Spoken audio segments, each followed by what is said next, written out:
So here I have the same system I had before, two camera centers, some point out there. And these are my two image planes, okay?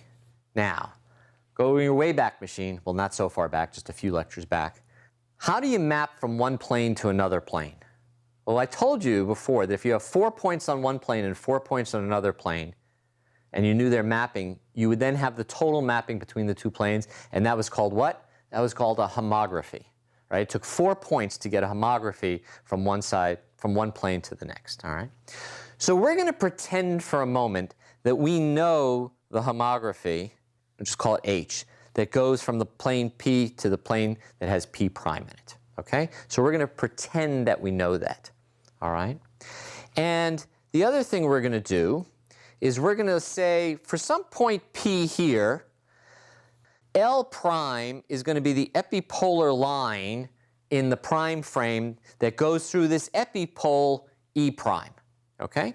So that's the two things I've set up. I'm going to pretend that I know my homography, and I'm going to also say that that's the epipolar line. All right? Now we do a little math. Okay, so L is that epipolar line. So how do I find this line? Well, remember, this is a line that goes between 2 points. If you remember, in projective geometry, if I have 2 points and I want to find the line that goes through them, what do? I just take the cross product. That was one of the cool things about the projective geometry. You gave me 2 points, take the cross product, you get the line. Give me 2 lines, take the cross product, you get the point that's the intersection between them. So here I just wrote that L prime is just going to be the cross product of E prime and P prime. But wait, we said that there's a homography H, okay, that maps between P prime and P. So I'm just going to substitute H times P for P prime. Okay, no problem. Then I'm going to use something else you learned, actually, just last time, all right? We said that a cross product can be written as this little matrix operator, right? Right. Okay, great. So that says, just erase that, that L prime is just equal to this cross product operator on E prime times H, the homography, times P, right? Right. Ah, but now, I said L prime is the epipolar line in the prime frame for the point P. That's what this is, right? This is the epipolar line for this point P, all right?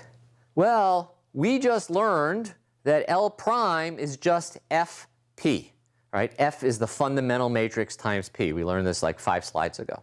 That was the one that we repeated like 17 times. Well, okay, L prime is equal to this nonsense over here on the left, and it's equal to Fp on the right. That means that this nonsense on the left, E prime cross product matrix times H, is equal to the F matrix.